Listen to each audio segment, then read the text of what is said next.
Son las 6:15. Pues buenas tardes, bienvenidas, bienvenides.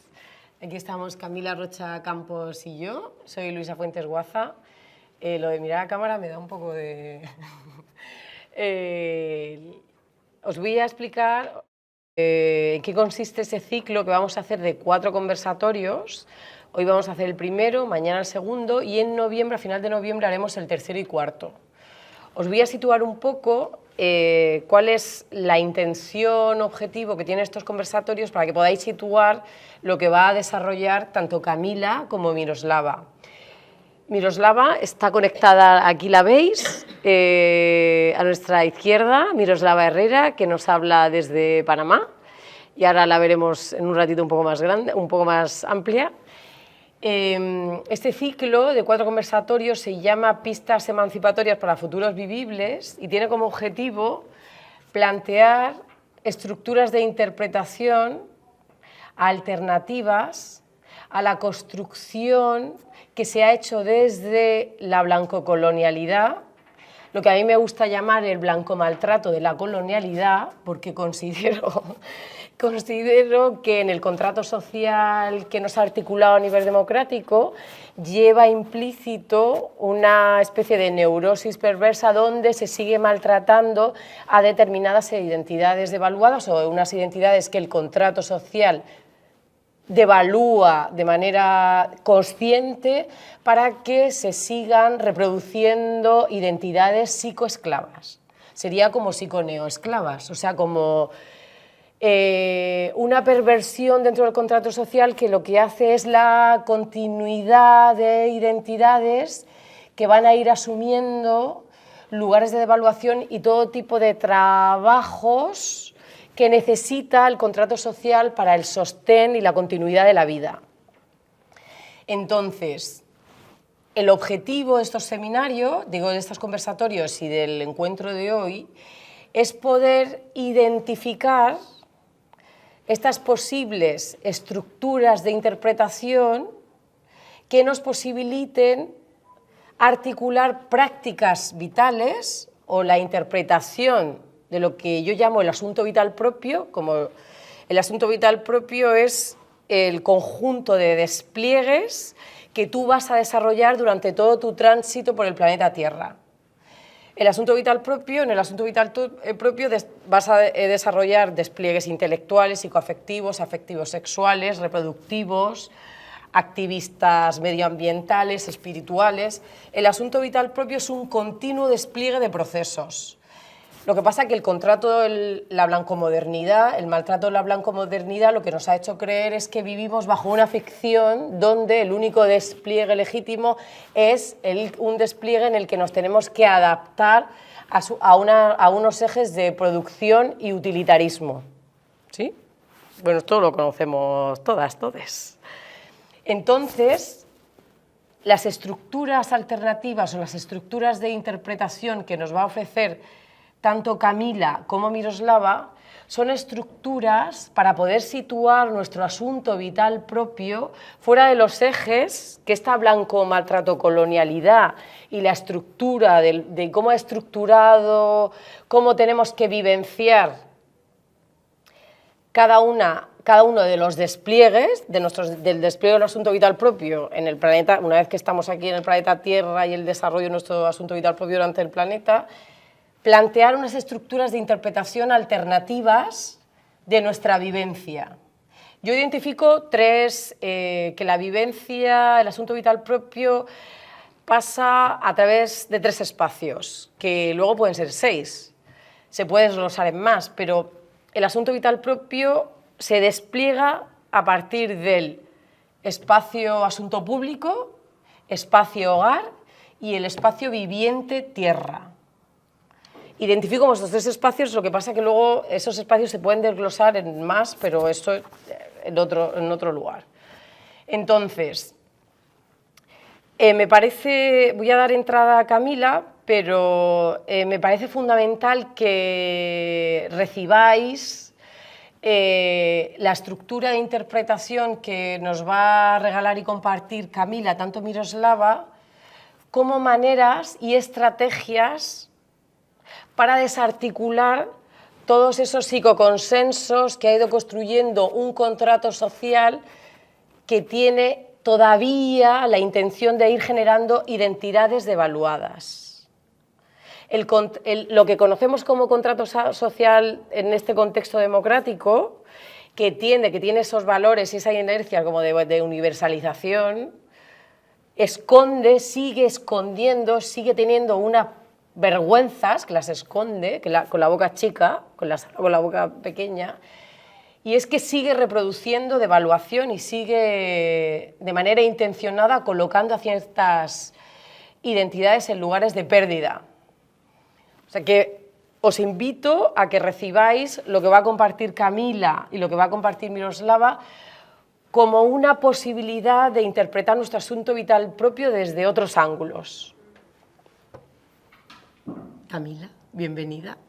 Os digo, Camila, para que no se me olvide nada, Camila y yo empezamos a conversar en 2018, es la primera vez que nos conocemos en persona, pero llevamos conversando desde 2018 y empezamos a hablar por un tema que ambas nos atraviesa, que son las prácticas maternas o maternidades. Y publicamos una conversación conjunta en la plataforma que llevo, Futuridades Maternales, que es una plataforma enfocada en reflexión feminista sobre reproducción social. Pero es importante situar que Camila no plantea la reflexión de hoy desde la reflexión de maternidades, sino que la reflexión, lo que os va a compartir hoy, estos ejes de interpretación alternativa al blancomatado de la modernidad o a la construcción macho-epistémica de la modernidad, la plantea desde la reflexión y crítica de una estructura o posibilidad política, pero no desde el ángulo de la reproducción social, ¿no? Que es importante que lo especifiquemos. Camila es artista, curadora, docente, escritora. Ha sido 6 años directora de Capacete.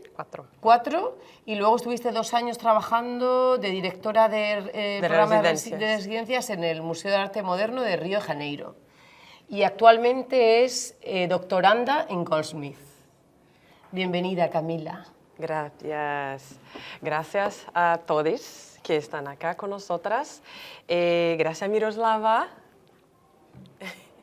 Gracias también a todos que nos recibieron aquí y que pudieran hacer posible que yo esté presencialmente, porque la presencia es algo importante, pero también hay otras maneras de estar presente. Entonces, yo empiezo un poco con eso. Me gustaría pedir a todos que cierren los ojos un poquito. Y ahora un ejercicio muy rápido, pero es importante para empezarnos. Me gustaría que imaginasen las cosas que vosotros saben. ¿Cómo? En lo que hacen mejor. Piensen en lo que hacen mejor, cada uno de ustedes. Piensen cómo la cosa que hacen de mejor llegó a ustedes, cómo lo aprendieron y cómo lo empezaron. A mí me gustaría que tenéis una imagen de eso, que esté a usted mismo lo performando, haciendo, que sea un objeto, yo no lo sé, pero que tiene ahí.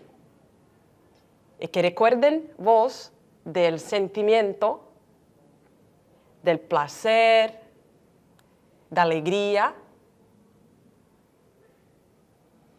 que está involucrada con la imagen que está ahora en su mente. Listo, abran los ojos, por favor.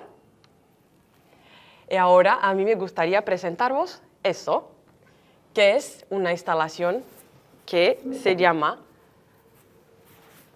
Roots, Plants and Enraizamiento. Entonces son palabras, raíces e enraizamiento.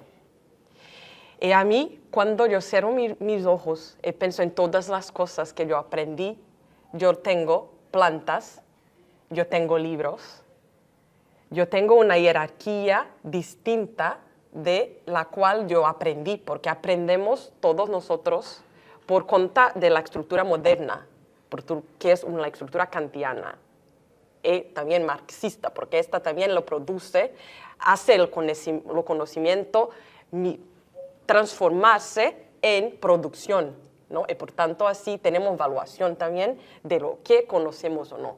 Pero cuando estamos adentro de nosotros mismos, ponemos ahí un valor acerca de lo que sabemos nosotros, de cómo el conocimiento llegó en nuestra práctica.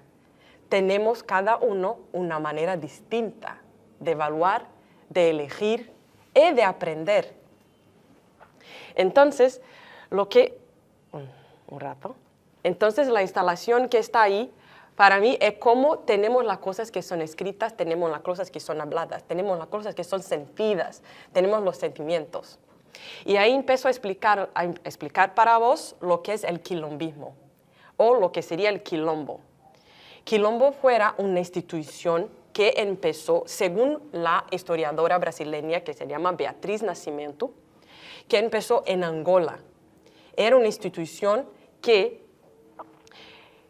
por cuenta de los portugueses y de las peleas de los territorios, teníamos los imbalas, una población que vivía allá, que no vivía por cuenta de la consanguinidad, vivía porque la gente que sería más fuerte o que tenía habilidades específicas, se le gustaría juntar a ese grupo, lo podrían. Tenían que pasar por un ritual, entonces ya estaban conectados. Los otros grupos lo hacían distintamente, tenía que nacer, entonces sería el bound, ¿cómo eso? La ligación de sangre, sí, ¿no? Que es un poco la vinculación de sangre, que es lo que el occidente, de una manera general, está más acostumbrado, ¿no? Sí. A hacerlo. Entonces, la manera de reunir, de saber, de conectar fuera para esa población un poco distinta, se pasaba por cuenta de una cuestión de territorio. Y con eso, lo que pasa es que ellos sabían mucho de las otras cosas, porque tenían conocimiento también de otras partes y de otros pueblos, no solamente de la gente que estaba nacida y que nacía ahí. Entonces, después del ritual, quilombo le llamaba a la gente. Entonces, eso fuera una institución que estaba dentro de ese pueblo. Cuando los portugueses empiezan a llevar las personas africanas para el Brasil en la condición de esclavos, entonces ahí la estructura institucional que también se va junto, porque todo el conocimiento está allá. Y la configuración consanguínea no existía, por tanto, la institución quilombo fuera algo muy fuerte, porque ya estaba ahí como una tecnología que podía poner junto los conocimientos de otra gente, y que podría también invocar, ¿existe esa palabra? Sí. Perfecto. Sí. Invocar, a veces yo navego, ¿no? Entonces, invocaba también la inteligencia, invocaba también la posibilidad de promover la cultura, de promover los cultos ancestrales de distintos otros pueblos que estaban en África, y poner junto. Entonces, lo que pasa es que cuando las personas esclavizadas salían de la ciudad o empezaran a instituir otros sitios para vivir al mismo tiempo que el imperialismo y la colonialidad en territorios distintos de Brasil, empezaron a tener el quilombo, instituyeron la palabra y el medio principal de ponerse junto, no solamente contra, pero a favor de sí mismo. No es contra la colonialidad solamente, pero a favor de sí, porque ahí tenían un sitio de performar la humanidad. La tierra que lo sacaran, el cuerpo que lo sacaran. Entonces, en Brasil, no solamente la palabra, pero la institución también cambia, ¿no? Porque cambia el territorio, porque cambian las condiciones generales. Eso es el principio de cómo una forma, ¿no? Un formato en lo cual el conocimiento se pasa, el conocimiento se instituye. Entonces ahí empiezan a desarrollar la tecnología del quilombo de una manera distinta. Y la imagen, que sería la primera, se cambia completamente. Y ahí tiene una otra humanidad, un otro grupo, que también son distintos, porque en Brasil es muy grande, Brasil es muy grande. Entonces tenían como la organización colonial de los portugueses,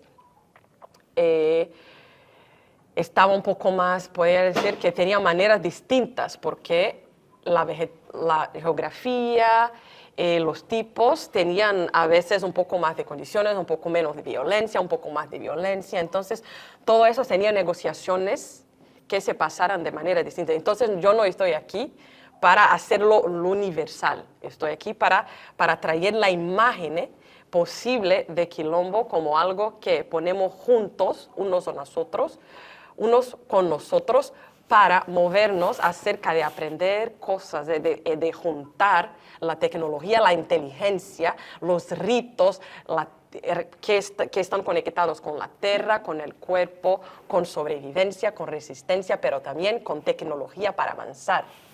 Entonces no es que solamente estábamos toda la gente con miedo, ¿no? No, estaba como de desarrollar tecnologías financieras, tecnologías de Estado, que puede ser Estado, pero no, políticas, mejor. Olvide Estado, no hable de Estado, hable política. Política interpersonal,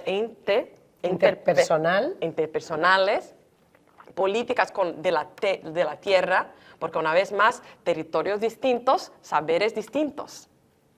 Cuerpos distintos, saberes distintos. Entonces, con eso, lo que es importante es que seguro que de ese momento no habemos documentos, ¿no? Seguro que en verdad la gente no sabe lo que pasó. Pero también es verdad que la gente no sabe lo que pasó en España. También es verdad que vivimos en una gran ficción. Entonces, ¿cuál es la verdad de los documentos? ¿Cuál es la verdad de las palabras que ahí están?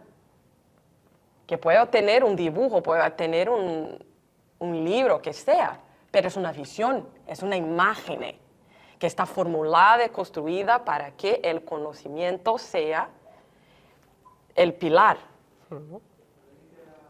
Entonces, lo que pasa es que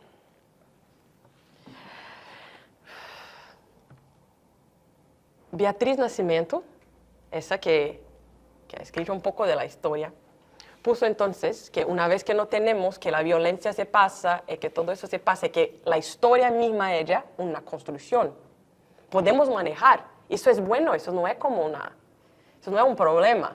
El problema está cuando yo pienso que solamente una manera de hacerlo, porque tiene un libro, o porque tiene una foto, hoy día una foto, ¿no? Porque puede probar algo, porque hoy vivimos en otra manera, ¿no? Todo tiene la foto, pero la manera que construimos la narrativa de la foto es distinta. O sea, seguimos con la negociación, seguimos con no solamente la palabra, pero con la idea de conocimiento, ¿no? Entonces,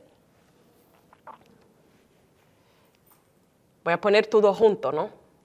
A poner todo junto. Entonces, llamo ahora a una otra filósofa brasileña que se llama Denise Ferreira da Silva. Ella va a presentar contra la idea de conocimiento de la modernidad, que está con tres pilares: la secuencia, la secuencialidad. Entonces pensamos, el quilombo existe generalmente porque existió el colonialismo. Pero no, antes de eso ya lo existía, ¿no? Entonces la consecuencia es como que la secuencia de las cosas pueden, como por mágica, yo puedo convencer, Dios mío, yo tengo 4 lenguas. Convencer. Convencer. Sí, convencer. Yo puedo convencer al otro. Entonces, la estructura de la verdad está conmigo solamente porque la secuencia hace sentido. Pero el sentido de la secuencia está en la estructura de cómo es la verdad de la modernidad. Si yo pienso que una planta puede estar dentro de un libro,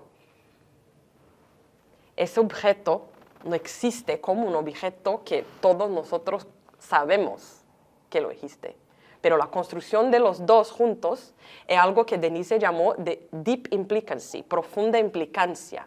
O sea, que vean también está como a quebrar la idea de que una cosa es una cosa para fuera del contexto. Por cuenta del contexto de la colonialidad, yo puedo comprender que el cuerpo negro no es humano. Por cuenta del contexto de la colonialidad, yo puedo pensar que no existe en este cuerpo conocimiento. Por cuenta, si no está en el libro, también no es verdad. Entonces, hay cosas ahí que por cuenta de la secuencia y por cuenta de la temporalidad, nosotros asumimos. Pero hay otras maneras de transmitir cosas, ¿no? La profunda implicancia es una teoría matemática que dije que por cuenta de la energía, sí que una cosa tiene una implicancia con la otra. Eso es casi infinito. Entonces, cuando cierran los ojos y piensan lo que saben hacer y tienen una imagen de eso, esa es una imagen que es única. Es una imagen única, generada en tu cabeza, pero también que puedes sentir en tu cuerpo. Lo que pasa es que como el cuerpo es un documento, no es un documento en el sentido psicanalítico, pero el cuerpo es un documento, es una visión que no está en la secuencia que toda la gente puede comprender como verdad, pero tú, una vez que tienes la experiencia y que performa cosas, puede comprender perfectamente y tiene el conocimiento de eso. Entonces, esa es una imagen que para mí pone las dos cosas juntas, porque los libros están ahí y que hablan cosas, y que sí, no estamos a negar, no es negacionismo, pero hablan cosas como las plantas hablan cosas. Las plantas también ponen cosas juntas. Entonces, un libro con una planta es una imagen de implicancia una con la otra y puede transformarse, y puede tener ahí, ofrecer una manera distinta de conocimiento. Una que puede venir por el olor, no solamente visual, otra que puede venir por el sonido. Yo estoy aquí a decirle palabras, ¿no? Viene por el sonido o por la visión. Eso es una imagen que está ahí. Esa es Denise. Yo la puse ahí. Esa es una imagen de la residencia. Entonces, que también cuando hablamos de quilombismo, y la imagen de quilombismo que podemos pensar hoy, está un poco ahí, ¿no? Entonces, tenemos la gente a leer juntas, a conversar, a estar juntas, a pensar juntas cómo es vivir, cómo sería constituir lo que sabemos. Es que los saberes son distintos y diversos, entonces no estaban a conversar sobre conocimiento precisamente, ¿no? Pero es hacer un espacio donde toda la gente tiene el valor que tiene. Como estábamos todos juntos con los ojos cerrados, con su propio valor. Y para finalizar, ¿estoy bien con el tiempo? Sí, estás fenomenal. Entonces, un poco para irnos al final. Lo que pasa es que en los años 60, 70 en Brasil, el quilombo ha convertido el movimiento negro de Brasil, ha utilizado la idea de quilombo para ofrecer socialmente para la población un llamado político, una concientización política, porque la historia que antes estaba escrita por la persona negra de Brasil fuera escrita por manos blancas. Y así que escribimos, ¿no? Entonces, si las manos blancas escriben la historia de las personas negras, qué tipo de historia, qué tipo de libros tenemos, ¿no? Entonces, el movimiento negro instituyó ¿Sí? ahí un día, entonces, de acuerdo con la agenda política, puso en el calendario nacional de Brasil un día del quilombo, un día de la conciencia negra a partir de las ideas del quilombo como resistencia. Eso fue una manera de traer una vez más la imagen, que fuera completamente distinta de la primera imagen cuando en África, de la segunda imagen en Brasil, una tercera imagen. Entonces estamos a hablar de una temporalidad que asume las tres imágenes juntas. Es como un cuerpo que asume la emoción, que asume el olor, que asume la sensación.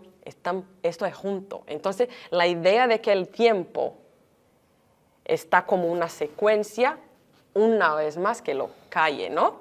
Porque la modernidad, una vez más, no puede sostener tres temporalidades mínimo. Yo estoy a presentarles solamente tres, ¿no? Mínimo, tres temporalidades distintas del mismo conocimiento, que están juntas. Y ahí sí tenemos el valor grande de lo que fuera y lo que es hoy día el quilombo. Esa es una imagen del pintor brasileño que se llama Sebastião Januário. Hoy él tiene 84 años. Eso fue la imagen de la invitación para la apertura de HKW en Berlín, que es un gran centro. Es chistoso, ¿no? Porque HKW es como the house of all the cultures in the world. ¿Cómo se traduce eso? Como la gran casa de culturas del mundo. Sí. Mira qué presunción. ¿Cómo es esa? Entonces, estaba allá, ¿no? Entonces, a mí me encantó porque ahí estaba un pintor de Brasil en la invitación para que toda la gente... Bonaventure Nilkung utilizó el quilombismo como el fundamento principal para estar por los próximos 5 años una gran institución de Alemania. Entonces a mí yo también me pongo a pensar, estoy atraída para todos, ¿no? Como la idea de que podemos reunirnos, de poner la tecnología de saberes juntos en un espacio afirmativo de quién somos, sigue contemporánea. Y no es que sigue contemporánea, pero está ahí. ¿No? Entonces, está ahí Januário. Eso es él, en la casa de él. Yo hice el año pasado una exhibición individual de él. Estoy escribiendo un libro acerca de su trabajo. Él siempre fue un pintor. Siempre fue un pintor de Brasil. Y por cuenta... ese va a ser el primer año que su trabajo va a estar en un libro de arte moderno. ¿Por qué? Para la gente, los historiadores, antes de los artistas curadores, eso no sería moderno. O eso no sería arte, ¿no? Es como arte naif. Entonces, incluso ahora, ahí está la imagen de él, entonces yo invoco porque él es mi ancestral, ¿no? Él es mi ancestral. Y finalizo aquí con algunas palabras que yo escribí para él cuando estuvimos juntos por todo el tiempo para configurar la curaduría de la exhibición, para traer la imagen de una persona que es mi ancestral, pero yo lo conocí solamente ahora. Y la gente futura va a conocerlo de una otra forma. Entonces, es como la imagen que cambia, ¿no? También como el quilombo, como nosotros que aprendemos cosas, de que nos arrollamos a cada día. Entonces, la actualización, pero también el crecimiento, ¿no? Del conocimiento como una colectividad. Sebastião Januário tenía 5 años cuando salió corriendo de casa con miedo al castigo por romper la taza de barro favorita de su padre. Tenía 6 años cuando aprendió a leer. Tenía 7 años cuando calmaba su cuerpo después de una semana entera de trabajo en el campo. Vivía en la montaña, nacemos en una ciudad mucho cerca una de la otra. Somos de las montañas, Brasil es grande, ¿no? No es solamente playa, somos de las montañas. Su biografía no es una historia personal cerrada en sí misma, es una ventana histórica y social a un proceso como prueba de resistencia, como prueba de que el cuerpo es documento.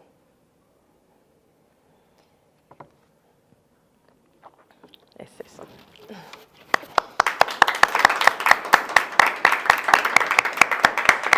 Gracias. Muchísimas gracias. Pues para entrar un poquito en calor, que Miroslava, ahora te doy paso. Voy a hacer 5 minutos de calorcito, ¿vale? A mí me ha parecido interesante, desde que me puse en contacto con el cimarronaje y con el quilombismo, conocí el quilombismo a través de Camila y el cimarronaje a través de Miroslava, me ofrecieron como unas pistas bastante reveladoras cómo ambas estructuras de interpretación muestran resistencia o se oponen o plantean alternativas a ciertas normalizaciones que tenemos dentro de nuestra estructura de la blancocolonialidad moderna, como por ejemplo, tanto el cimarronaje como el quilombismo no normalizan el extractivismo de las fuerzas vitales de unos cuerpos sobre otros, es decir, que un cuerpo se pueda comer y fagotizar a otro cuerpo para seguir acumulando capitales, no sea solo económico, sino social, cultural, que dentro de la blancomodernidad o dentro de la estructura del Global Lineal Thinking, debajo de la que estamos, de esa construcción lineal del tiempo, se normaliza que nuestro asunto vital propio esté apoyado en la opresión de otros cuerpos. Hay una normalización, en todo este contexto blanco colonial, hay una normalización del extractivismo sobre identidades devaluadas. Por ejemplo, yo puedo pagar y externalizar el cuidado de cualquier persona en un contexto de dependencia, lo puedo externalizar generando unas condiciones de psiconeosclavitud a otros cuerpos que vienen de contextos oprimidos.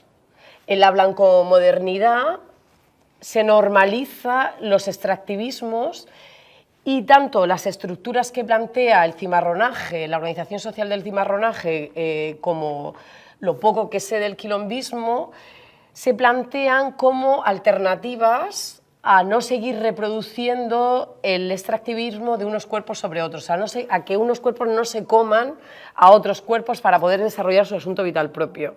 También hay otra pista, y es que se permite, tanto en el quilombismo como en el cimarronaje, se permite la negociación con otras capas de información, con capas de información del pasado, con capas de información espirituales, con la información que te genera el cuerpo viviente tierra. Se establece, se permite que podamos negociar y que podamos dialogar fuera de esta neurosis que tiene la blancomodernidad del materialismo histórico. O sea, poder negociar con otras capas de información, con la información transgeneracional, traer la información transgeneracional, traer el pasado, una negociación con el pasado o con la potencia del pasado, traerlo de una manera distinta a como tenemos articulado, como nos ha ido articulando y formateando la manera de entender y vivenciar esta cosa que para mí es perversa del Global Lineal Thinking, como manera de estructurarnos y cómo estamos en el presente a través de una consecuencia lineal. Y tanto el cimarronaje como el quilombismo, desde la aproximación que yo tengo, plantean otra estructuración del tiempo, ¿verdad, Camila? Sí.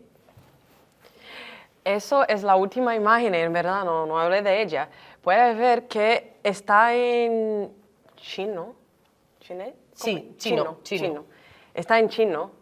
Entonces, en China, en Taiwán específicamente, eso es un libro, es muy reciente en Brasil, que algo que llamamos de Itán. Itán son historias de los orishas, que es algo que solamente hablamos. Entonces la gente lo sabe porque lo habla, ¿no? Y toda vez que lo habla, tú cuenta para él de forma distinta, y tú vas a contar para tu hijo, y tú para tu hija, de forma distinta, y así la cosa va. Le llamamos Itán, pero son las historias de cómo los orishas son humanos. Es lindo. Entonces aprendemos por qué otra persona estaba en la misma situación que hoy yo estoy. Entonces yo aprendo con su historia. Son cosas orales, ¿no? Es muy reciente que han libros con los itáns en Brasil. Cuando yo me puso 2 meses en China para una residencia artística, encontré este libro que es lo mismo. Ellos también tienen los dioses y las deusas que tienen otros nombres, donde también las historias de ellos eran cosas que serían contadas y que recientemente están en los libros. Entonces ahí, lo mismo con la planta, que la planta que está adentro, que esa es la primera que yo utilicé, que también tienen en China y tienen en Brasil. Y para allá está, en Brasil es como una sword. ¿Cómo es sword? Espada. Es como una espada. Y tiene una representación, ¿no? Es una espada, entonces, para protección. Entonces, una espada yo me protejo, ¿no? En China, casi lo mismo, porque purifica. Entonces, cuando purifica, también está decir un poco de distanciamiento, ¿no? Entonces, ahí está la última imagen, para decirle que, Luisa, sí que alternativas existen, pero son infinitas. Entonces, no es que la gente también ofrece alternativa, la gente ya vive la alternativa, otra. La gente ya, no que yo voy a usar la palabra performa, pero no performa. La gente ya está a aprender cosas, ya está a utilizar la epistemología completamente distinta, incluso de tiempo. Sí. Porque entonces, si así de tiempo, lo que pasa es que yo no tengo que a los 3, 5 años o 6 años aprender a leer y hacer marcación de tiempo, ¿no? Yo puedo aprender con los 12 o a los 3. Entonces, la gente ya tiene marcaciones de temporalidad que son distintas de acuerdo con su propia colectividad. Yo creo también que son cosas colectivas. Estamos hablando de colectividad el tiempo todo.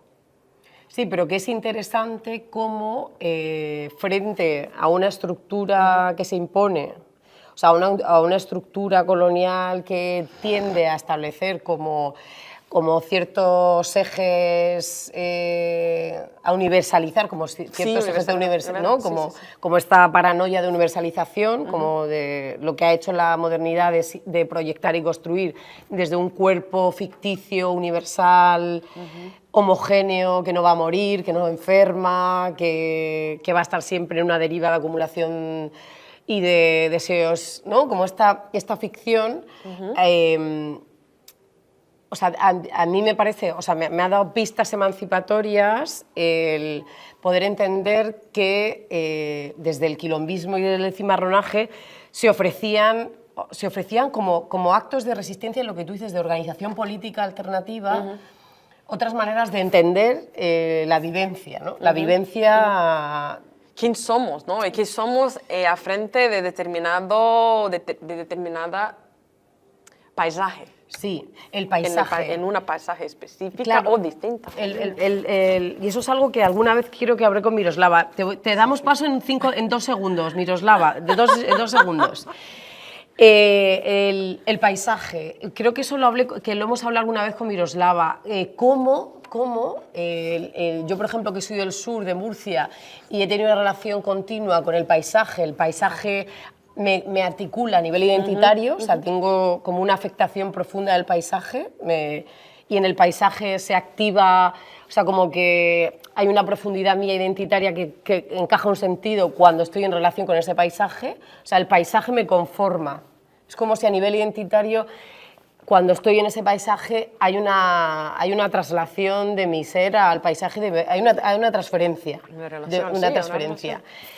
Y creo que fue con Miroslava, hablando de tu investigación, Miroslava, acerca de la organización de los palenques y de la importancia que tenía la negociación constante con dónde estaban los palenques, con el cuerpo viviente tierra, con el contexto, con el mundo vegetal, con las fuerzas vivas, que de pronto entendí, o sea, de pronto vi como una alternativa, digo, qué bien que identitariamente que desde el cimarronaje, el quilombismo, puedas incorporar el paisaje como manera de articular tu identidad. Y voy a darle ya, porque yo me emociono, voy a darle paso a Miroslava. Que ahora tenemos que, Miroslava, tenemos que empezar con un otro link. Para que, 15 minutos, 15. Oh, qué pesadilla.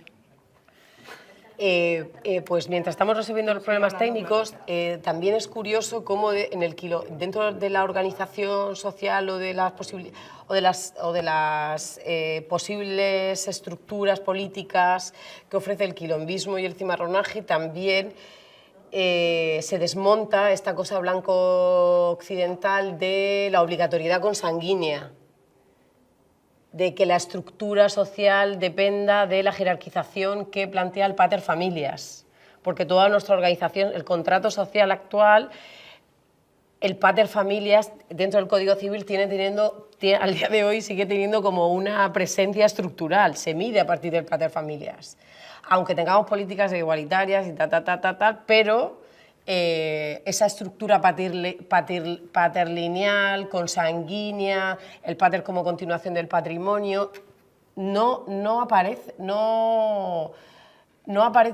está presente en las organizaciones sociales que proponen el quilombismo y el cimarronaje, ¿no? La consanguinidad, el vínculo consanguíneo. Se ofrece la vinculación a través de lo que tú has dicho, de ritos. O sea, no es necesario compartir la sangre para poder vincularnos. ¿No?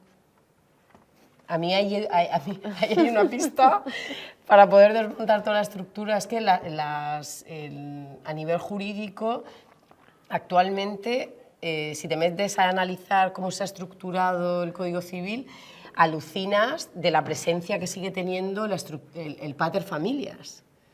El pater familias romano, o sea, la herencia del pater familias romano, la presencia que sigue teniendo hoy día en el Código Civil que nos organiza a nivel de sociedad civil.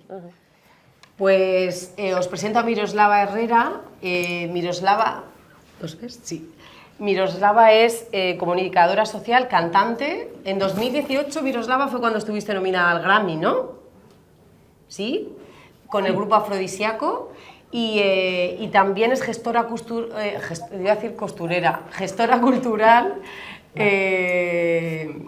desde Ejes de Sacudida Afro. O sea, es una activista maravillosa y bastante importante en el contexto panameño, desde la afrodescendencia. Es que con todo este cambio, con toda esta movida técnica, yo estoy desconcertada, desorientada. Vamos. Bienvenida, Miroslava. Muchas gracias. Ojalá fuera una gestora costurera. He tomado ya 3 cursos de costura y no. Tenemos muchos talentos. Sí.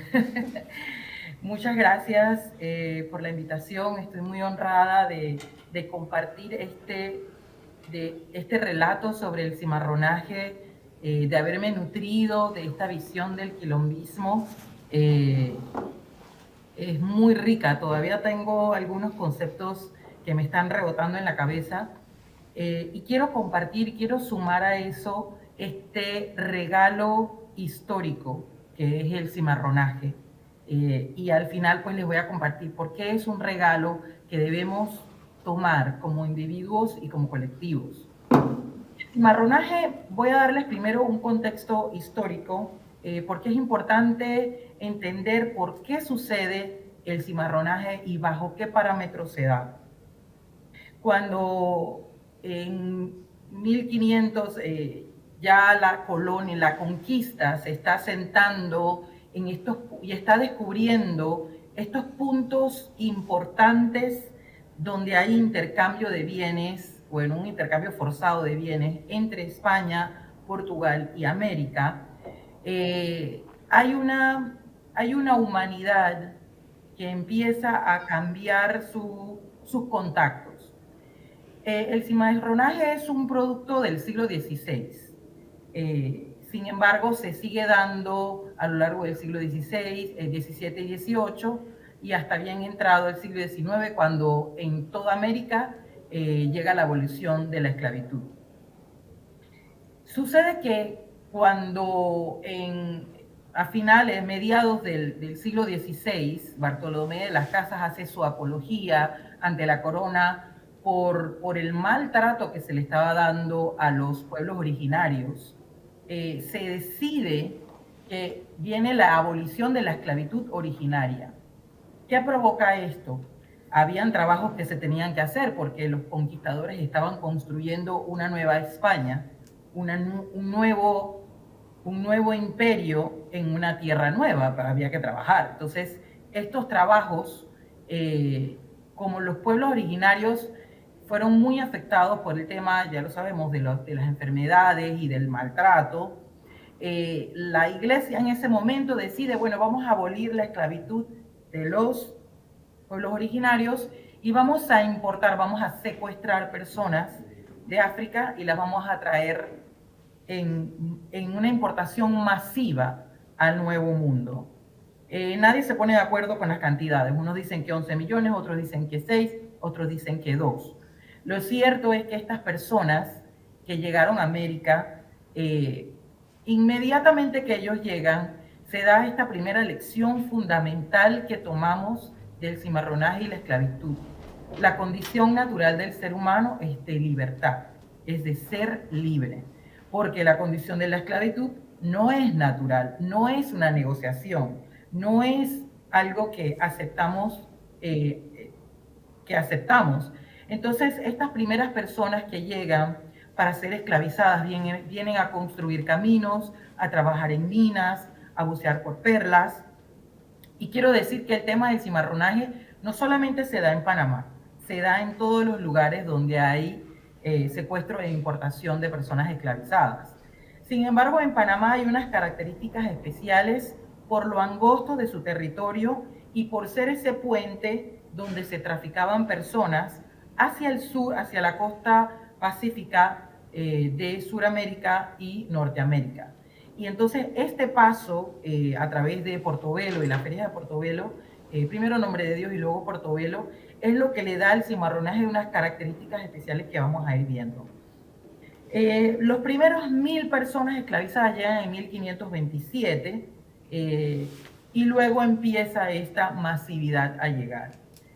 Los primeros que llegan empiezan a huyen a la selva circundante porque recordemos en los primeros años de la conquista esta era una tierra desconocida tanto para conquistadores como para esclavizados. Los únicos que sí conocían el territorio eran los pueblos originarios. Entonces, el primer punto donde empiezan a surgir líneas de personas escapadas, que luego se les llamó cimarrones, es en Nombre de Dios, y les voy a mostrar aquí en mi pantalla el mapa de Panamá para ver un poco el contexto de dónde ocurre esto. Y si ven aquí, donde dice Portobelo, un poquito más adelante, entre Santa Isabel y Palenque, hay un pueblo que se llama Nombre de Dios.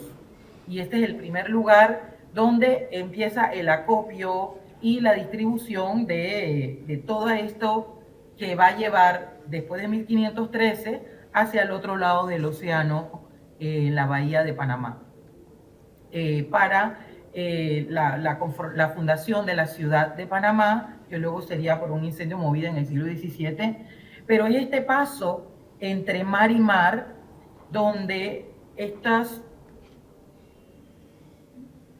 estas personas que empiezan a huir, empiezan a esconderse en la selva que está alrededor de este camino. Porque si bien es cierto, todo llegaba a donde dice Colón y toda esta parte de la costa, cuando cuando ellos van cruzando hacia el otro lado, todo ese camino era un camino empedrado que inicialmente se llamaba el Camino Real y luego se cambia de ruta porque era muy difícil por el invierno, los lodos, la crecida de los ríos. Se hace otro camino que se llama Camino de Cruces y es un camino empedrado que va desde la costa atlántica hacia la costa pacífica. Entonces los huidos, como el trato era tan inhumano, los cronistas lo describen que la única defensa de la persona esclavizada era el buen corazón de su amo. Pero en la mente de los conquistadores, esto no eran seres humanos. Esto era simplemente algo que me permitía a mí acumular riqueza y prestigio, porque tener una persona esclavizada para los conquistadores era una señal de estatus. Entonces, para el contexto en el que ellos estaban viviendo era trabajar hasta morir o huir para vivir. Entonces, en la huida, ellos se van encontrando con una tierra desconocida. El que primero huye se encuentra solo, pero el que va huyendo 2, 3, 4 personas, empieza a ocurrir una organización de estas personas en la selva. Por eso el cimarronaje es reactivo, porque ocurre por cuenta de la esclavitud en la que vivían y los malos tratos a los que eran sometidos, tratos inhumanos. Los castigos documentados eran muy crueles, porque entonces era o morir, pero aún así toda esta organización de la huida, si te agarraban o si te cazaban, como ha documentado, que esa era la palabra que usaban, cazaban a los bienes que estaban en huidos, se les cortaban los pies, se les cortaban los genitales, se les quemaba, se les ahorcaba, se daban azotes públicos y cometían todo tipo de humillaciones. Cuando estas personas huyen hacia la selva, conforman algo que llaman en algunas partes palenque y en otras partes palacio. Y son agrupaciones que son casi nómadas porque tienen que vivir en el movimiento, que se dedicaban a cuidar unos de otros, mientras que para sobrevivir los más fuertes asaltaban a las recuas de mulas que iban de un lugar a otro moviendo oro y moviendo cosas extraídas de la tierra americana para llevarse para Europa, y ellos se dedicaban a asaltar a esas caravanas para entonces proveer con hierro, proveer con alimentos, proveer hasta con personas que secuestraban de esas recuas para la seguridad del palenque. Hasta 1944 está documentado de que habían muchas bandas. Ellos le hablaban de bandas, o sea, desde estos términos, como decía Camila, de esta narración blanca, hablaban de reyesuelos y hablaban de bandas, cuando en realidad eran grupos que estaban muy bien organizados, y vamos a ver por qué esta organización era tan importante y nos ha dejado un legado tan vivo. Cuando estos grupos empiezan a organizarse, algo que tenemos que tener en cuenta es los grupos de personas esclavizadas venían de diferentes partes del África, porque ellos eran secuestrados, no era así como que y ahora vienen ustedes, no, eran diferentes grupos que tenían diferentes lenguas, que tenían diferentes religiones, porque había muchos musulmanes, cristianos, animistas, o sea, las personas que llegaban venían desprovistas de toda humanidad exterior, pero traían su propia herencia. Esto quiere decir, esto ponía una dificultad tremenda, porque una vez que ellos huían y se ponían de acuerdo, no había es como el inverso de la Torre de Babel. Ellos de muchas lenguas y de muchas cosmovisiones distintas tuvieron que hacer un idioma común, una manera de comunicarse y de comunicarse a distancias, para evitar el secuestro y la recaptura por parte de los conquistadores. Una de estas maneras de comunicación es el tambor. Y aquí vamos a ver esta frontera entre historia y cultura, folclore, no me gusta mucho esa palabra, pero esa transición que es una transición de la memoria. El tambor, como lo concebimos nosotros ahora, es folclore y en las fiestas típicas y todo el mundo baila y el tambor, qué bonito. Sin embargo, el tambor nace como una clave Morse y su mensaje siempre es básicamente muévete.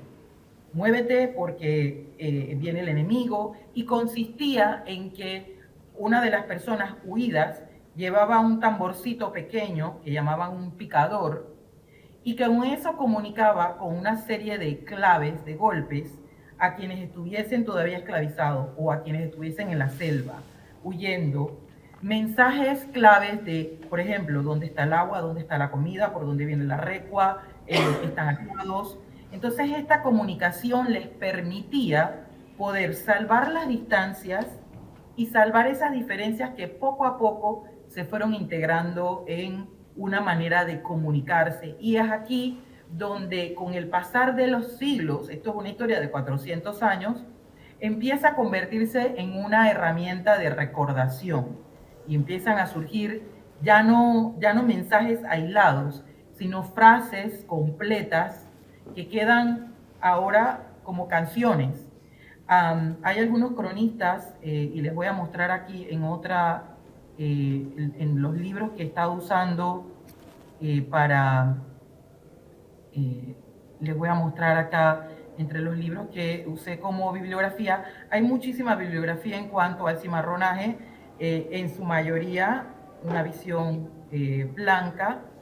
Sin embargo, digamos que en los últimos 70 años hay más representación de la visión afro, especialmente en Panamá. Y estos son algunos de los libros que he utilizado para armar este relato. Cuando este tambor, hay una de las reinas, que ella siempre cuando me comparte sobre la historia del pueblo Congo, que es el heredero del cimarronaje, y que ha sido un poco reducido a esta figura folclórica. Sin embargo, es el elemento fundacional de todas nuestras democracias, porque al final, cuando culmina en el siglo XIX toda esta saga de la esclavitud, o por lo menos acaba legalmente, formalmente, el reconocimiento desde que la condición del hombre es humana y es inalienable, y nadie me puede quitar mi humanidad, nadie puede separarme de esta libertad con la que yo nazco, y yo nazco siendo humano igual a todos los humanos. Entonces, es un elemento fundacional de nuestra América. Cuando en el Palenque estas personas estaban reunidas, hay un aspecto muy importante, y es el respeto y la devoción a la sabiduría femenina, porque quienes se dedicaban los españoles llamaban pillaje, pero los que se dedicaban a conseguir insumos para que la sobrevivencia del Palenque permaneciese, estaba centrada alrededor de la mujer, específicamente una mujer, que en la narrativa de la cultura Congo se le llama la Misé o la María Merced, porque María de las Mercedes es la patrona de las personas esclavizadas, y en esta convivencia de las personas esclavizadas en América y la religión de los colonizadores, pues hay muchos conceptos que van entrando en esta Torre de Babel a la inversa.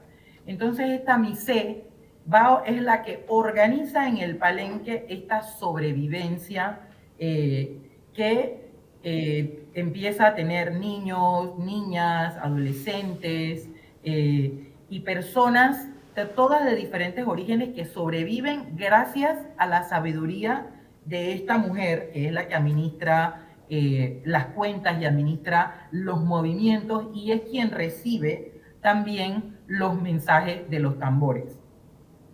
Ejemplos de, ya voy a parar esto aquí, ejemplos de los tambores de los cimarrones legendarios está Bayano, está Luis de Mozambique, está Antón Mandinga, Felipillo en las islas. Y estos fueron personajes que, si bien fueron los principales, no fueron los únicos. Hay historiadores afro que hablan del periodo auténtico que culmina con una paz, porque este pillaje que hacían los cimarrones tenía a la corona un poco loca. Entonces ellos deciden, pues no vamos a luchar contra ellos, y ellos inventan una paz que se firma en 1579. Y esta paz les permite volverse personas libres, y eso transforma un poco la mezcla de personas libres, liberadas, o horros, como también se les llamaba, y toda una estratificación de la sociedad panameña basada en la tonalidad de la piel, porque mientras menos negro te vieras, mejor oportunidad tenías en esa sociedad, porque hasta que no existiese una prueba, tú podías ser un esclavo, tú podías ser un semi-esclavo, o tú podías ser una persona libre. A este sistema de castas, ellos tenían toda una matemática en la cual se medía cuánta cantidad de sangre negra había en una persona, desde mulato, que es blanco con negro, negro con mulato, mulato con, y así. Son como 30 clasificaciones que le permitían a la persona encontrar su lugar en la sociedad. Pero esto ocurre después de esta paz que firma la corona española con los cimarrones para permitirles existir. Entonces, ellos se vuelven también aliados de los piratas, porque el enemigo de mi enemigo es mi amigo. Entonces ellos forman alianzas aún con otra cultura y con otro idioma, y también forman alianzas con los pueblos originarios. Una de las, el folclore, lo que nos ha dado, la cultura Congo lo que nos ha dado es una tradición oral que narra y recuerda todos estos aspectos, y una cultura ritual, porque además de las tonadas de fiesta o las tonadas picarescas, hay muchas, como en uno de los libros que habla, se le llama el juego de los congos, o si no el drama de los congos, que narra un poco todas estas circunstancias de la vida en libertad y la lucha en contra de los cazadores de personas esclavizadas. ¿Cuáles son esas claves que para mi práctica personal y para mi práctica como gestora cultural y como mensajera del cimarronaje en el siglo XXI, es que en la diferencia está la fuerza? En el Palenque vivían personas de diferentes orígenes, y qué elección más poderosa para la sociedad en la que vivimos, de humanizar la diferencia, aceptarla y verla como una fuerza. Esa era la ventaja del Palenque, que habían personas que tenían diferentes habilidades, porque en una tierra que no conocían y que tenía, digamos que cierta similaridad con África Occidental, que es más o menos del lugar de donde vienen todas estas tribus, Ararás, Minas, Folofos, más de 30 tribus, ellos tenían que hacer de ese lugar una fortaleza. Hay un palenque muy mítico que se llama Palenque Ronconcholón, que estaba hacia el este de la ciudad actual de Panamá, y se vuelve casi un mito, no solo de Panamá, sino de la región, cuando personas esclavizadas huían de sus amos en Nicaragua, Costa Rica, más hacia el norte. Ellos huían hacia el mítico Ronconcholón, porque era el lugar donde ellos sentían que podían alcanzar para ser libres y para ser humanos, a pesar de que eran todos diferentes. Entonces, esta primera lección que yo extraigo del cimarronaje y del Palenque o palacio es que en la diferencia está la fuerza. Otra cosa importante de esta herencia es que la riqueza es compartida, la riqueza es colectiva, la acumulación de... Cuando los cimarrones iban a asaltar a las caravanas, robaban y asaltaban para traer al palenque. Ellos no se quedaban con eso individualmente, porque no les iba a servir de nada tener oro, no les iba a servir, o morrocotas también, como le llamaban a las monedas de oro. No les servía de nada sobrevivir solos en la selva. Lo traían al palenque y en el palenque se compartía el macrocho, el sancocho, la comida, la ropa hecha de remiendos, la ropa hecha con cortezas de árboles, medicinas hechas a partir de la tierra donde vivían. Entonces, la acumulación de la riqueza en el palenque es colectiva. Y para nosotros, en el siglo XXI, empezar a ver la ciudad, la comunidad como una riqueza colectiva puede que nos ayude a ser más conscientes y ser más responsables con el entorno en el que vivimos. El cimarrón vive el momento, pero no olvida y no deja de planificar. Entonces es una existencia para el cimarrón fundamental poder combinar estos tres planos para poder sobrevivir. No puedo olvidar de qué escapé, pero vivo en el momento y no dejo de estar pendiente de si escucho que el tambor me dice que me mueva, me tengo que mover.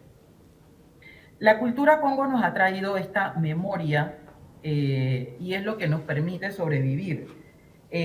Otra cosa importante es ese respeto a la sabiduría femenina, porque la mujer en la cultura Congo, como la hemos recibido hasta ahora, hay toda una corte de personajes que nos narran esas incidencias. Está la misé, hay un rey, hay un personaje muy interesante que se llama la mamaguada, que es como la mano derecha de la reina y que lleva todas las cuentas, toda la contabilidad, todo lo que entra, todo lo que sale. Entonces, esta relevancia de la sabiduría femenina es algo que en estos tiempos donde hay una subordinación en todos los aspectos sociales de la mujer es una cosa muy importante que el cimarronaje nos enseña y que no debemos perder de vista.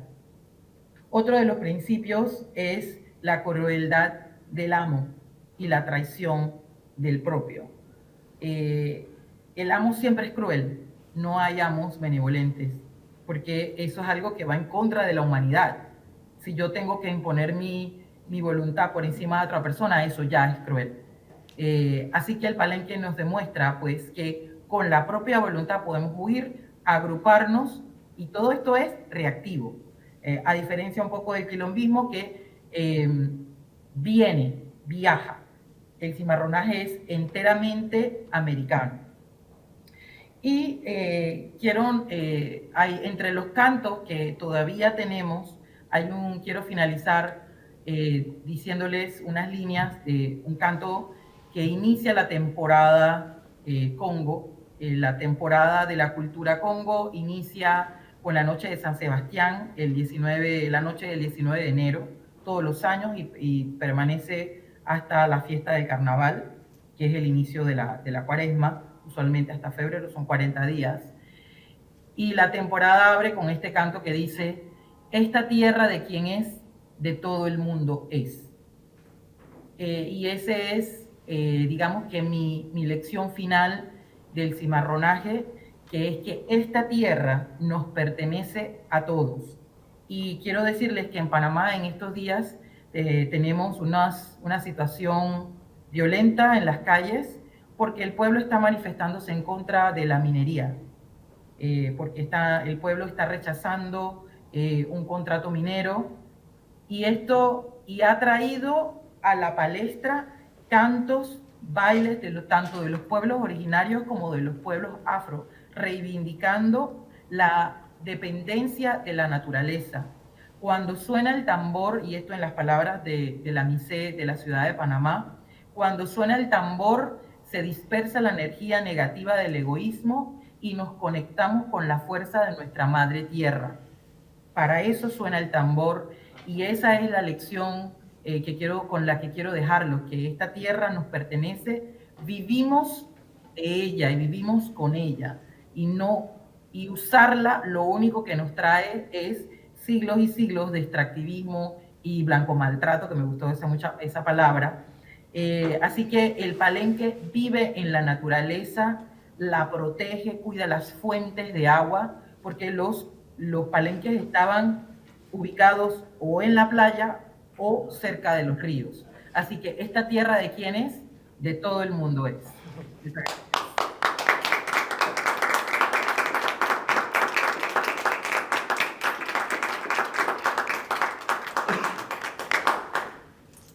Muchísimas gracias, Miroslava. Pensaba que nos ibas a cantar algo. Estaba a punto de... Yo también, yo estaba aquí pensando... Yo también me parece que va a venir. Nos va a cantar. No te apetece, ¿no? ¿Te Bueno, apetece, mira, no? el canto dice, esta tierra de quién es, de todo el mundo es de Pedro y la Misé, de todo el mundo es.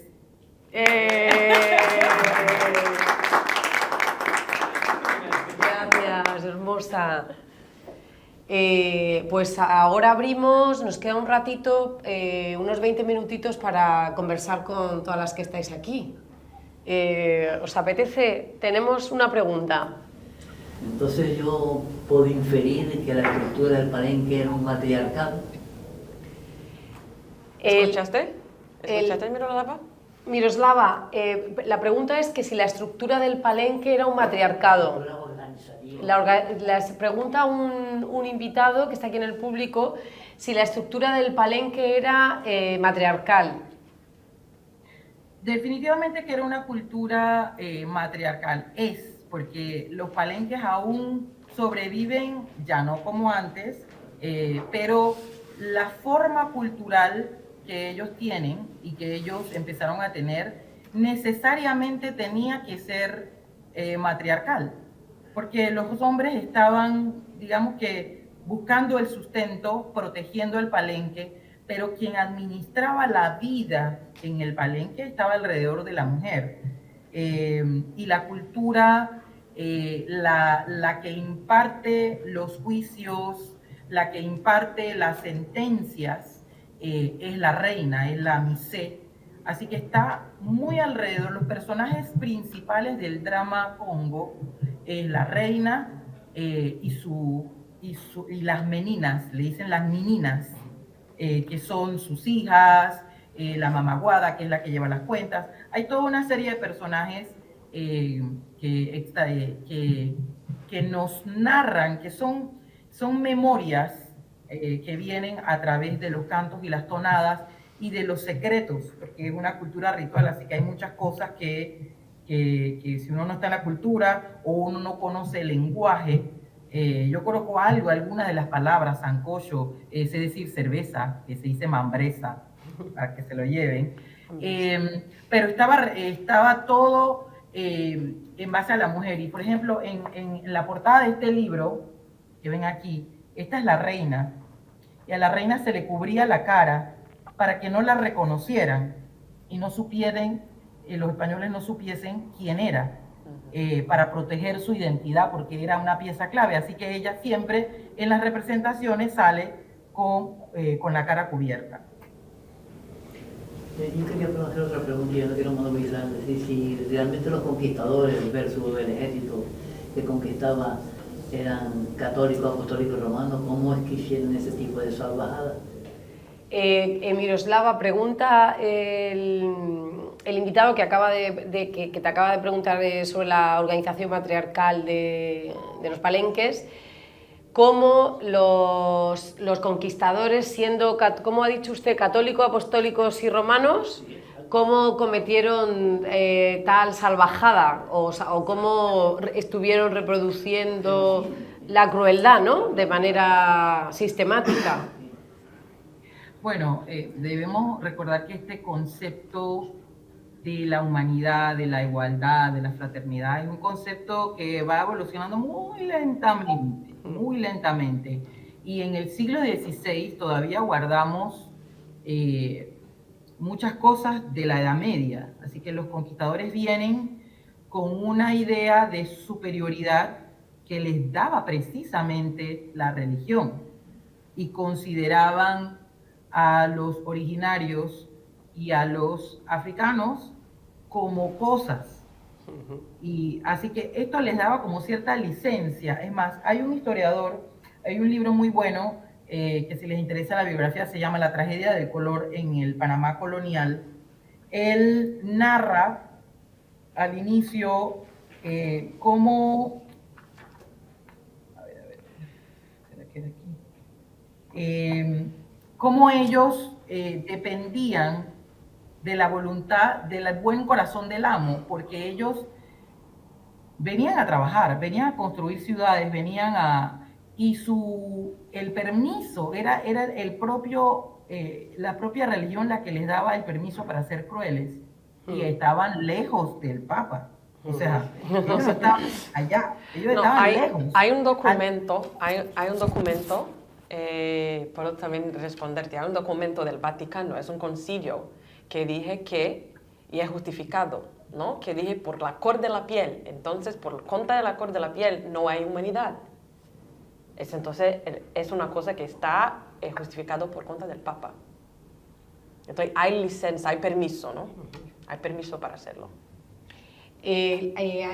Una historiadora, una teórica feminista bastante importante en todo el proceso de reflexión sobre la colonialidad y la construcción del género en Abya Yala, que es María Lugones, habla de cómo la colonialidad instala el concepto de condición deshumanizante y que condición deshumanizante es todo lo que habéis estado hablando, todo lo que queda fuera de lo humano.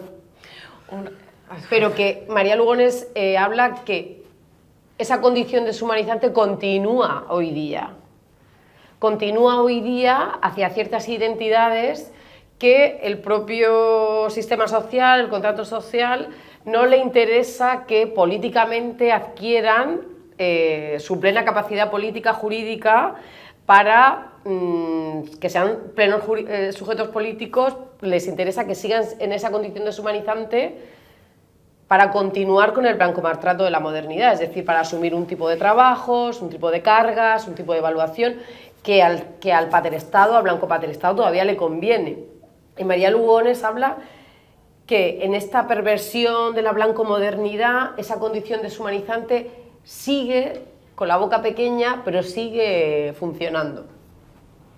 Lo que a mí me gustaría poner junto es que en verdad la condición de esclavo ya lo existía. Es una institución también que se pasa, que existe en el encuentro de muchos otros pueblos, ¿no? Lo que pasa con la esclavitud. La esclavitud que es distinta, que se pasa en las Américas, con África, toda la triangulación, es que por la primera vez pone junto justamente la iglesia. Entonces pone junto justamente la condición del espíritu para justificar no solamente el espíritu, las personas y el capitalismo. Entonces la triangulación por cuenta de los tres, eso es una fórmula que es la primera vez que eso se pasa. Entonces, en la historia de todos los pueblos juntos, entonces eso pone muy más profundo, porque uno puede ser esclavo por cuenta de eso, pero después de 1 año o 2 años está como integrado a la comunidad. No, la condición permanente que da derecho solamente a la persona, pero también a sus hijos y sus nietos de todas las generaciones, ese tipo, ese tamaño de perversidad continua y persistente como para siempre, eso es una máquina que es muy similar a máquina de productividad que hoy día estamos, que ahora está como emprestado, como esta pareja, ¿no? Es pareja al capitalismo mismo, que es la forma de producción continua, infinita, de explotación de la gente. Ahora estamos hablando de la tierra, estamos hablando de las mineraciones, como Miroslava habló ahora, ¿no? Entonces estamos para la tierra, la gente, todo como es infinito. Eso es un sistema, entonces por eso también es un sistema que está tan atrapado con el tipo de vida que asume la universalidad, que asume el infinito de manera muy profunda. Y por eso es necesario que nosotros... yo no sé lo que es necesario, yo sé lo que hago. yo creo que vivir de una otra forma, yo creo que sería eso, ¿no? Pensarnos la forma, los formatos de vida y el formato de relaciones que ahora nos gustaría de hacernos distinto, reconociendo lo que se pasó, ¿no? Pero podríamos empezar, digo yo, o sea, podríamos un poquito empezar ahora mismo, a partir de hoy, mañana, por desnormalizar que la acumulación de capital sea algo deseable. O sea, ahora mismo, en la blancomodernidad, está construido, permitido, como un lugar deseable para millones de personas, seguir acumulando capital de la manera más amoral y poco ética posible. Tanto los medios como cierto tipo de pedagogías, cierto tipo de escuelas, donde formatean a los protolíderes desde lógicas productivistas. O sea, todavía estamos en un contexto de la blancocolonialidad que sigue normalizando lo que os compartí al principio del extractivismo de unos cuerpos sobre otros. Digo que podíamos empezar un poco como a construir, como en esta transición paradigmática de la que hablaba Silvia Cusicanqui y Boaventura de Sousa, la conversación esa que hemos hablado de YouTube, que hablaban de esa transición paradigmática, de cambio de paradigma. Podríamos empezar a transformar el paradigma, que la acumulación de capital sea algo legal. O sea, yo alucino que sea legal, no Miroslava, no, o sea, que acumular capital en cantidades patológicas, desde la neurosis de acumulación de capital propia del paterestado, del malbancomatato de la modernidad, que eso sea un horizonte deseable o que sea algo que socialmente se refuerce, cuando si miras desde un ángulo un poquito pensando en construir condiciones vivibles para todas y todes y en distribuir, sabes que esa acumulación patológica lo único que está generando es muerte y destrucción allá por donde pasa. ¿Cómo puede ser que los fondos de inversión de capital privado, que lo hablábamos anoche con Daniel, sea una práctica deseable, o sea, sea un lugar deseable para los hijos de las élites? Estar trabajando en esos lugares que mueven capital y generan la destrucción de todo el tejido social. Digo yo que podríamos empezar por eso, por ilegalizar la acumulación de capital. Bueno, tenemos la ventaja de la perspectiva que nos da poder mirar 400 años hacia atrás y examinar documentos, escuchar a la tradición oral lo que nos cuenta. Entonces, es como bastante fácil juzgar ese desarrollo del pensamiento humano con estas ventajas, digamos, informativas que tenemos ahora. Sin embargo, hay muchos ejemplos de cómo esta humanidad empezó a luchar por sí misma. Si la despojamos del color, si la despojamos del tema del color, es el humano buscando la libertad y la dignidad de su vida. Y ocurre en todos lados donde está la esclavitud como institución política y social, y lejos de las ordenanzas del amor fraternal y de Jesús. Recordemos que la iglesia para esta época era una institución que estaba muy vinculada al Estado. Y los curas tenían hijos, o sea, cosas que para ahora en este momento a nosotros nos vuela la cabeza. Pero en ese momento lo que primaba era la supremacía de unas personas sobre las otras. Entonces, digamos que esto no ha desaparecido, pero ha sido matizado, ¿no? Entonces, que en el Evangelio dijera que había que tratar al otro, eso a ellos les volaba por encima de la cabeza. A mí una cosa curiosa que no sé si fuiste tú, Miroslava, la que me compartió el trabajo de Sheila Walker. ¿Pudiste ser tú? Sí, fuiste tú, ¿no? El trabajo de Sheila Walker, que es una historiadora afro bastante, ¿no?, reconocida a nivel internacional. Y entonces, en una ponencia explicaba que es algo que de pronto me dislocó, ¿no? Como que la blancocolonia construye un relato de lo que pasa en las plantaciones, en las haciendas, con los cuerpos secuestrados, que nada tiene que ver con la vivencia que sucedía. Y que por lo visto los actos de resistencia dentro de las plantaciones, los actos de resistencia constante de esos cuerpos esclavizados eran diarios. O sea, era un gran problema para la corona, la colonia, la iglesia, corona, colonia, macho, blanco, modernidad, perversa, neurosis, la blanconeurosis.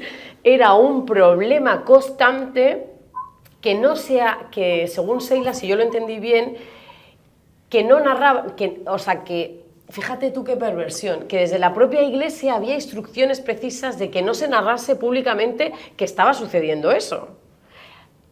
La negación del derecho al nombrado, eso es fuerte, ¿eh? O sea, cuando te niegan el nombrado de las cosas, se niega que exista políticamente.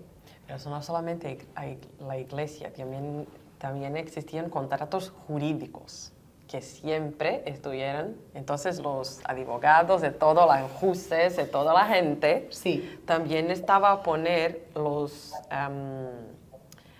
el formato de pertenecimiento, ¿no? de la tierra, de los cuerpos, pertenencia de los cuerpos de la tierra, por cuenta de los contratos, en la forma que es algo que tiene que ver con las cosas que son escritas, ¿no?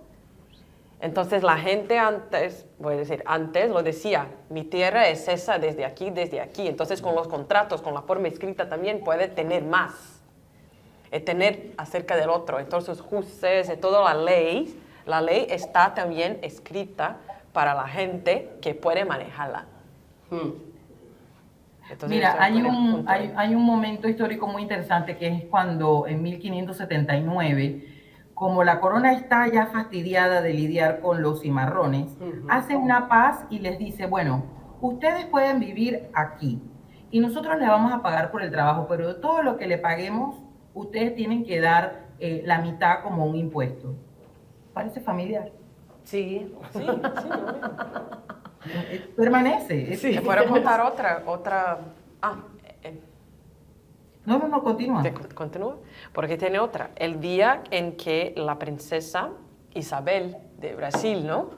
Asignó la alforjía, ¿cómo se libertó los esclavos? Sí. Fuera el mismo día, entonces, él ha elegido un día específico en el cual 5 años o 3 años antes, el mayor resistencia de Brasil se pasó. Entonces, lo que acontece es que incluso históricamente borrar una revolución, un día específico, la celebración de un día específico con otro, es también una manera muy sofisticada. Es una manera sofisticada de hacer también. Entonces, es eso, ¿no? Una sofisticación. Con la otra vamos a moviendo, ¿no? Pero incluso hizo. Sí, hay muchísimos. Entonces, Miroslav habló eso, ¿no? De cómo lo hacían. Y tú hablaste también, es por eso que yo me quedé con los contratos, las cosas que están escritas, las fechas, de todo eso, la historia. Esas son cosas muy importantes de cuestionarnos y reescribirnos. Que sea hablarnos una vez más, oralmente, repensarlos, de poner para que los cuerpos sientan una forma distinta de vivir mismo. Y otra preguntilla, vaya, como decir, ¿a qué se debió el hecho de que trajeran esclavitud o negritud del continente africano? ¿Cuáles fueron las circunstancias que determinaron esa estructura? ¿Las circunstancias? Sí. ¿Por qué? Sí, ¿a qué se debió? Tuvo que haber alguna serie de circunstancias por las cuales se vieron la necesidad de traer Sí, para trabajar, porque la gente portuguesa española no le gustaría vivir en el sitio que no estaban acostumbrados. No, pero también, ¿qué pasa con el indigenismo que habitaba la población? Que cuando llegaron los conquistadores, se encontraron con pueblos indígenas, ¿no? Sí, sí. Entonces, ¿qué fue lo que decidió? Que tuvieran que traer personal de fuera. Ah, porque entonces los conquistadores fueron los primeros extranjeros sin pasaporte y sin visa. Entonces, llegaron allá sin visa y querían poner su manera de vida a todo costo. Y la gente gustaría vivir de una otra forma, ¿no? Entonces empezaron a poner la violencia. Es así, simple así. Sin embargo, yo tengo otra estructura de pensamiento. Lo que yo tenía en mente es que cuando llegaron se metieron en una estructura extractivista y la población indígena no podía soportar porque eran recolectores, de la vivencia eran recolectores y cazadores, ¿me entiendes?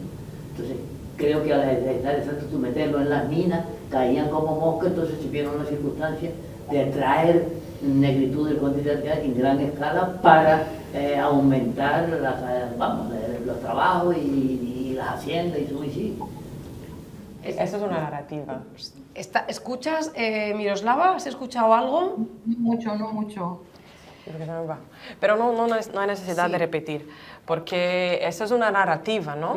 Es una narrativa de los libros, Miroslava, la narrativa de que los indígenas no trabajaban. Fuerte, ¿no? Pero no es lo que se pasó, porque los indígenas tenían una epistemología completamente distinta, o sea, una forma de recibir la gente, de compartir sus riquezas, que es completamente distinta de los españoles y de los portugueses, que a ellos les gustaría saber dónde estaba la cosa para acumular. Y los indígenas les gustaría mostrar para compartir. Entonces ahí hay desde el principio Hay también un choque un conflicto, tecnológico allí. Hay un choque tecnológico porque Sí. los pueblos originarios tenían su manera de vivir, de construir, de alimentarse, de vestir.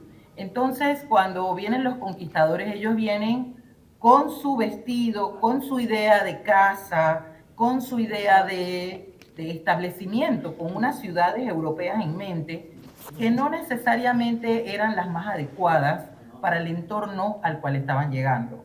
Pero ellos querían forzar estas construcciones, estas vestimentas. Ellos traían harina que se les llenaba de gusanos en los barcos para hacer cosas con harina, porque en América no había trigo en ese entonces. Entonces, esa imposición, obviamente, ante esa tecnología y ante esa visión de cómo deben ser las cosas, desde ese estrado yo digo, pero es que tú no quieres trabajar.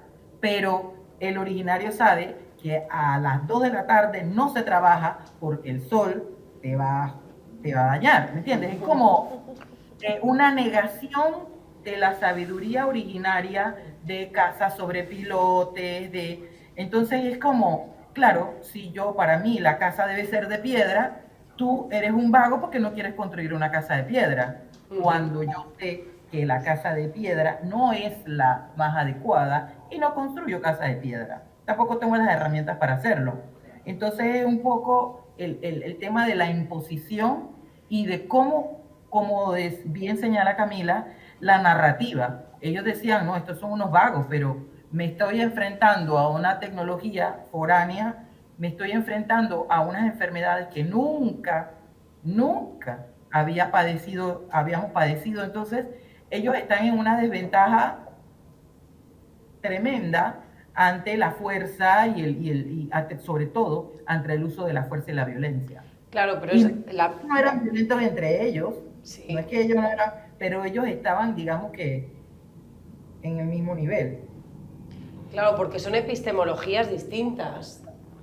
O sea, se encuentran sistemas de pensamiento que manejan donde no hay esa neurosis de acumulación de capital o esa cosa macho belicista, ¿no? La reproducción continua de la violencia.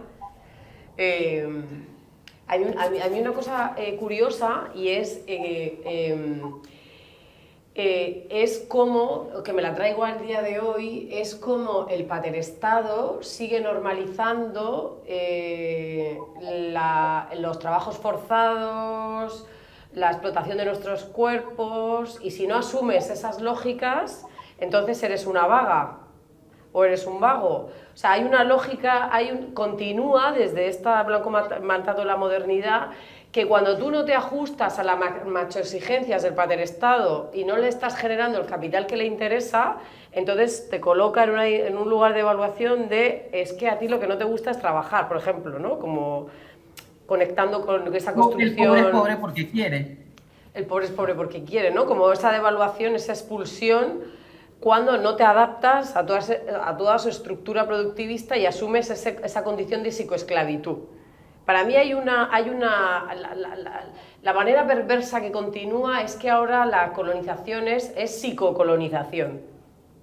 O sea, continúa ese blanco mandato de la modernidad, continúa en una psicocolonización donde nos van llevando a unas identidades concretas para seguir sacándonos el pringue y el capital que podamos generar, sea siendo cuerpos mujeres que sostenemos de la vida y de las condiciones y generamos condiciones vivibles para que otros cuerpos puedan seguir en el planeta Tierra gratis, y además que se imposibilita que podamos nombrar específicamente eso porque no tiene espacio político, no lo tiene, y que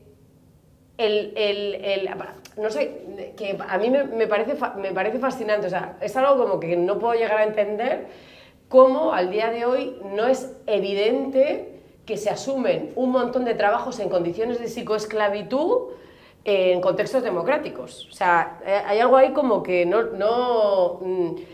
a mí cuando vivimos en condiciones, en las políticas sociales, ¿no? Como ahora que estamos aquí en el contexto del Estado español, bueno, aquí, ahora mismo estamos en Canarias, pero ahí en la península hay ahora toda una construcción de un posible gobierno de centro-izquierda que va a reforzar políticas sociales, y yo me echo las manos a la cabeza y digo, pero vamos a ver, ¿cuándo vamos a acabar con el extractivismo de los cuerpos que están normalizados los cuerpos de las mujeres? ¿Cuándo se va a acabar con ese extractivismo?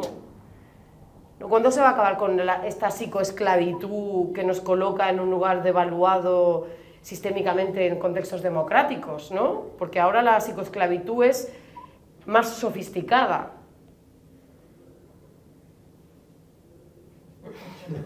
A la fuerza. Yo puedo seguir, o sea, que voy a pararme. Fuerza, pero no violencia, ¿no? Claro, es fuerza. No, yo sé que tú, pero me gustaría reforzar eso, ¿no? Pero no es la violencia. A mí me gustaría ir un poquito a un otro lado, porque como estamos aquí presentar un poco, ¿no? Lo que es quilombismo, cimarronaje, todo. Yo puedo decir, en parte un poco de Brasil, un poco de la gente con que yo trabajo, ¿no? Incluso Luisa.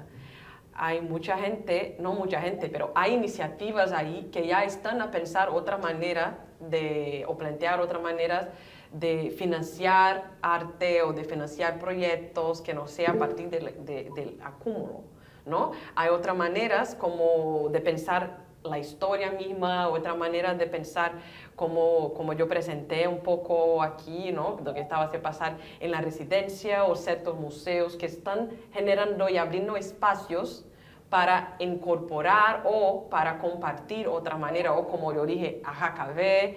Entonces hay también un poco ya que no vamos una vez más quedar nosotros mucho fijados con la universalidad de una única iniciativa, ¿no? Porque lo que pasa es que muchas otras iniciativas están ahorita como a existir simultáneamente.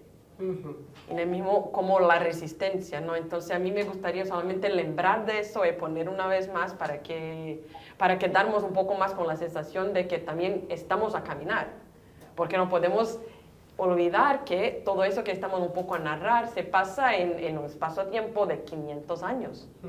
Entonces quizá que vamos otros años más para no revertir, pero para cambiar.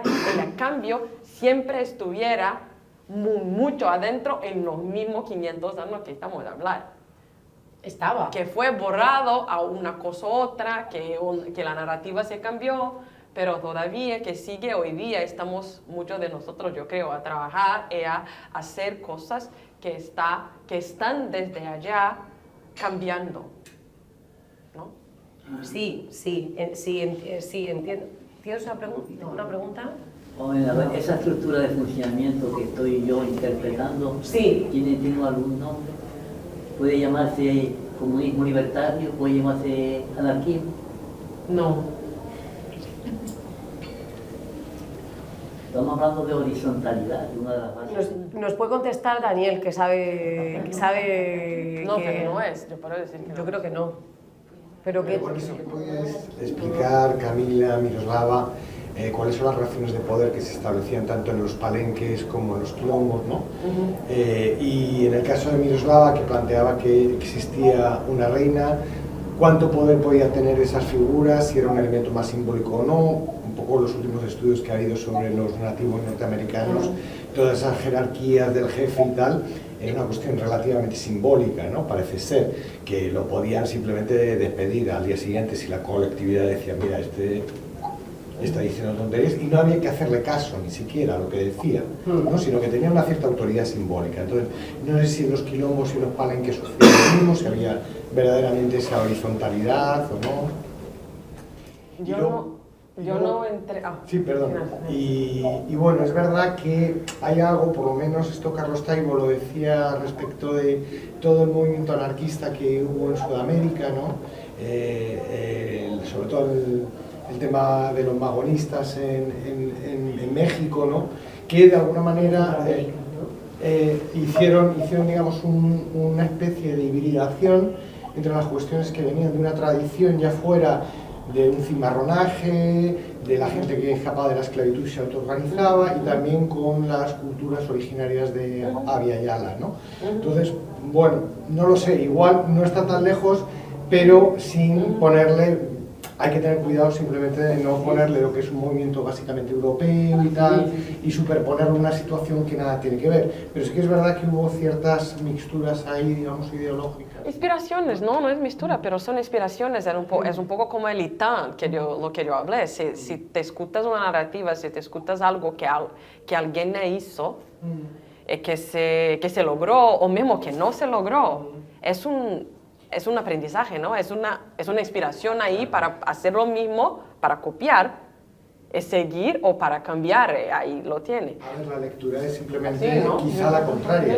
que es decir... Me voy a caer. Que la lectura es la contraria, es que el anarquismo se inspiró en determinadas cuestiones que provenían precisamente de los territorios colonizados. Sí, Esto no, es- pero esta- yo... esa es la hipótesis, no la Yo contraria. dijo eso. Claro. Yo dijo exactamente eso. Sí, no. Esa es la Pero hipótesis. yo no entré en el mérito o de explicación de lo que se pasaba estructuralmente dentro de los quilombos. Miroslava era eso, la metodología de ella fue más eso, ¿no? Pero yo no lo expliqué. Para mí la idea como más transicionar. Por lo menos para cerrar, porfa. Vale. Sigue. La presentación de Miroslava, cómo era eso, cómo funciona, cómo eso se pasa desde adentro. Yo no expliqué eso. Entonces, a mí, yo fui para la imagen de una que yo llamo también que es una cena, ¿no? No, cena en español es otra cosa. Sí. No lo sé, espera, estoy con Miroslava. Disculpa.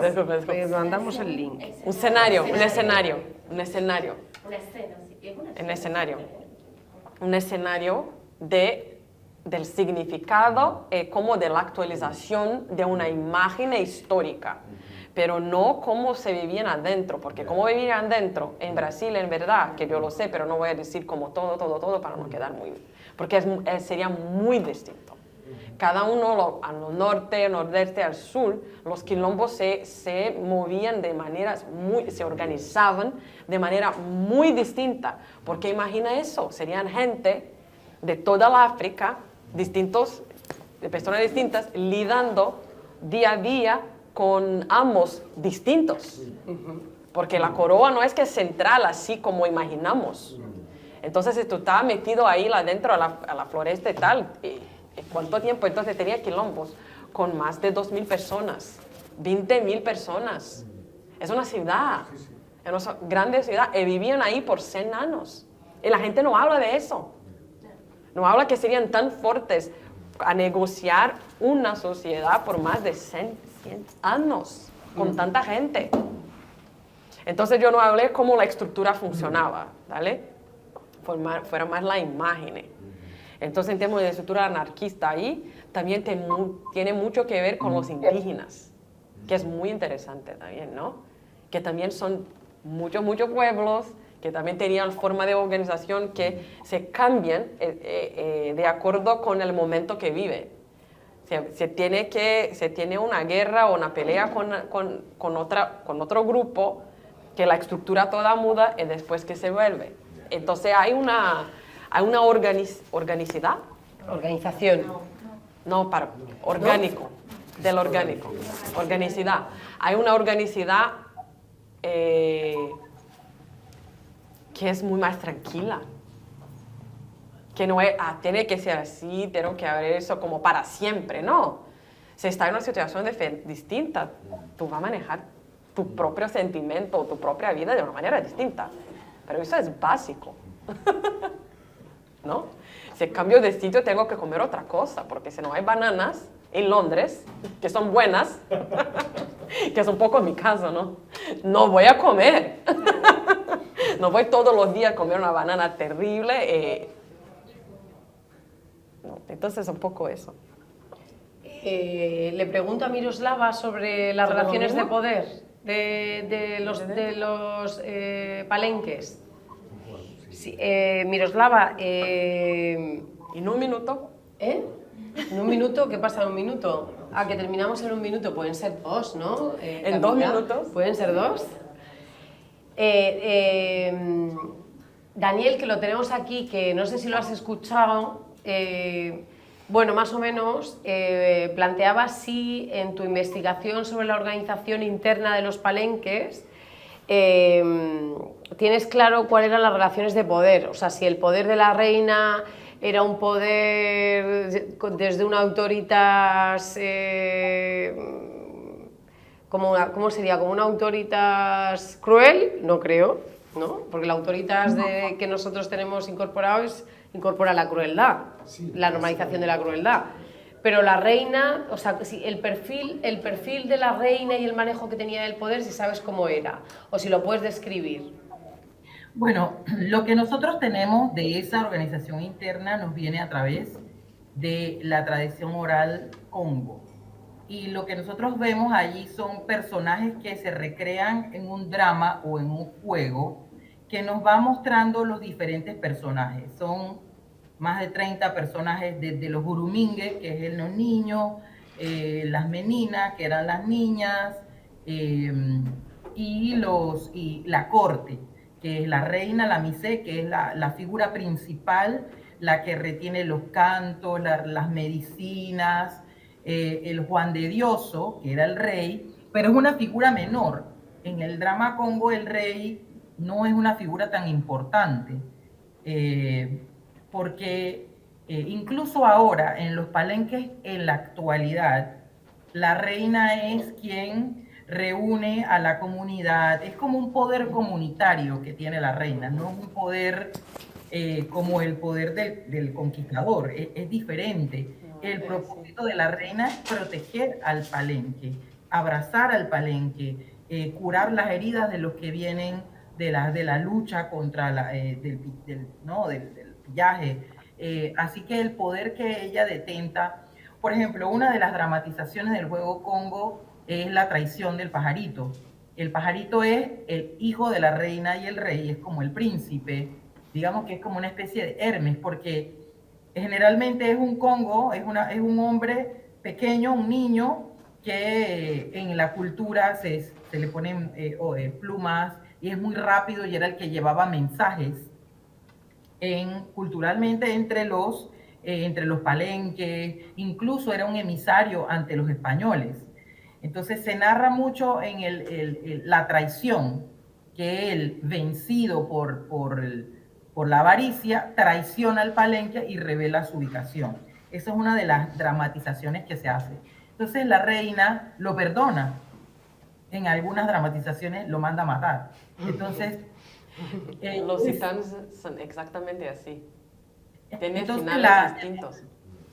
Sí. exacto, son cosas de la vida. Incluso hay personajes que aparecen del drama porque la persona que la interpreta se muere. Está el obispo, está el mitad.